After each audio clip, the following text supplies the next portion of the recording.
Hello everyone, welcome to City Talks episode 3, and today we have Faiza, who's the right brain of Changing Tree. Welcome to City Talks, Faiza. Thank you for having me. So Faiza has been the oldest employee of Changing Tree, and it's been 8 years, Faiza. So tell us something about the journey, tell us something about the role, and from where the inception to here. Well, it's been amazing to have been in CT for 8 years. I've seen, being in a room, just one room with 2 chairs, and now seeing a big team of 100. It's amazing. The growth is amazing. So, yeah, it's fun. It's fun being in this company. So Faiza, tell us something about your role. So I am Client Services Director, and I lead a team called ACE, and we work with some of the top e-commerce brands in India, which I'm really proud of. So Faiza, how does a client onboarding happen? So we first identify a team, which is your junior designers, senior designers, art directors, copywriters, and of course client servicing. We then meet the client and understand and take their download. We understand their creative guidelines, we understand their vision, their mission, we understand what they really want to express through our creatives. We then do the best part, which is brainstorming, in which we put a structure to the team, put processes, we put deadlines, feedback. How do we handle all these things? We do all of this when we get a client. So Faiza, you handle ACE team, right? So how do you solve the feedbacks? How do you come up with the revisions and the timelines and everything? So timelines is something we are really proud of because we are known as the TAT team. Yeah. We set internal timelines so we do not miss any deadlines. So that's something we are covered. We never had really problems in delivering anything of the time that has been given to us. When it's coming to feedback, I think what as client servicing and what we need to understand is that we need to understand what the client really needs. Correct. Sometimes you have to be in their shoe to understand what is their vision and in what they want in their creatives, right? So once we know that, feedbacks become very easy. Correct. It's just that they have a vision to what their creatives should look like, and if we know that, it's easier to deliver. So Faiza, despite the revisions and feedback, how do you keep a strong relationship with the clients? It's a secret that I can't tell you guys, but I'll tell you something. Always be on the client side. That's what it is. As a client servicing person, you should always understand what your client really wants. We sometimes take feedbacks as a thing like, oh shit, why is this client giving us feedback? But what you don't understand is that a feedback is very important for the client because they are looking at this creative as a business. They want to reach the audience in a manner that they feel the brand is expressing, right? So always be on the client side and understand what they really want to say. And once you build that trust with your client that I'm on your side, I'm always there for you, and I am equally in love with your brand as you are, then it becomes very easy for the client to love you back, to actually put trust in you. It's easier for them to always just give you a call, and even if it's not related to work, they will just give you a call, say, I'm going through this problem, what do you think is the solution? That is a relationship you build with the client, and once you've built that, it's easy peasy. You don't have to being worry. flexible is what they require. Yeah, you'll have to be more than just a service in person. You'll have to be more of you have to build a relationship with the client, because at the end of the day, we're just humans trying to build a brand. Correct. And we love the brand.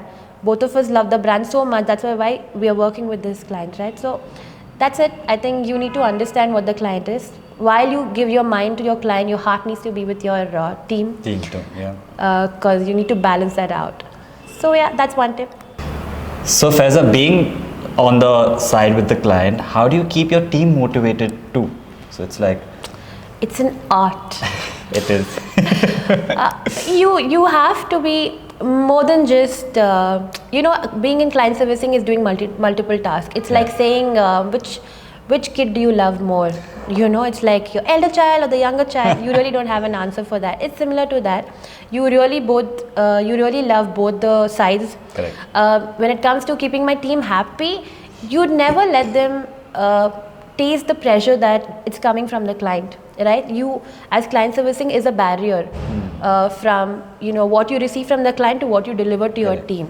So you always have I know some days are bad, some days are good, but you always give them what they can handle. You don't really give them everything that you receive from the client. You're happy with them. You take them out on lunch. You keep the mood quite light. And me being me, I crack jokes and I make sure everybody is eating good food. So that's how I think I keep my team happy. Pizza is on me. What are the steps to track the project process? Apart from money? Well, I think from a client's perspective, to see them grow and to have a good feedback from the client that we are doing great in their business, because ultimately the idea is to make more money and to build a brand that is on top of everybody's tongue. So if that's happening, that's great. And I think from a team's perspective, a team lead's perspective, is to see your employees, your teammates enjoy the work that they're doing and growing in that. And I think that's the only way to see the success of your team. If they're happy and they love the job. Monday blues become Monday pinks. How do you keep updating with the industry trends? We mostly work on e-com brands. So we have sessions with Google and Facebook to understand what creatives are getting clicks, how are they performing, are we targeting the audience, and are the creatives and audience matching. So there's a lot of workshops that happen with Google and Facebook. But apart from this, since we work with e-commerce brands, we work with smaller spaces and the creativity is needed in these smaller spaces. So that's a challenge for us to crack in. So most of the time it's basically research, trial and error. Because you need to understand what best suits these small spaces. It's not something that is given to us, or it's in the industry very commonly. So this is something that we'll have to keep trying, and for that reason we have a lot of competitions internally for people, to giving them small spaces and asking them to give us something more creative using the new trends that are there and in that creative space. And we see what's working best for us. So we have our fun poster making days, and we have competitions. Workshops, so many things. So mostly that's how we are doing it. What are the challenges you have faced in your journey, Faiza? Well, some days are good, some days are bad. I would describe a bad day as when you have a disagreement with your client on any creative, and you are at this really rage and urge of telling them that I am very strongly convinced that this creative is amazing. But I think as client servicing, you shouldn't do that. You should take a step back, understand where she or he is coming from, what is their perspective about the work that you've delivered. Once you give yourself and the client a little space, you understand and you calm yourself down before you approach this disagreement. When you do that, I think it's a better approach, and you will be able to resolve the disagreement in a better manner. And when it comes to having conflicts within your internal teams, I think it's easier there also to when, like for example, you have disagreement with your design approach between two designers, or your copy ideations. In that case, you give everyone space. The answer for everything is space. Give space to everyone. So when you do give space, right, everybody understands. You have second thoughts. You understand what somebody is trying to tell you. And when you relax yourself and then you approach to things, it comes up better, and you are doing much better. What are the skills required to be an effective account manager? Firstly, it's communication, because communication is the key. It solves 80% of your job. As a client account manager, once you have communicated with your client that what's happening, where are we, when are we going to deliver, you've done half the job. You've completely won the client by letting them know that you're up the game even before they have to follow up with you. Right? And you should so be that's a the good key. listener too. You have to be a great listener, and that's the key. Even when you work with your internal team, you communicate the best from what the client's expectations are. You let them know that this is what it is, this is what the timelines are. Communication is the key for solving 80% of your problems. The second thing is sabr, patience. That's really important as you're dealing with different kinds of human. You're dealing with different generations and personalities. Everyone is going to be different in nature of communication, different levels of creativity.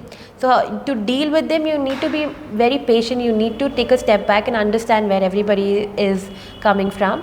And the third thing is problem solving, because like I said, you are the wall between two different groups, right? So you need to have the skills of problem solving. You need to make sure you know what you're doing.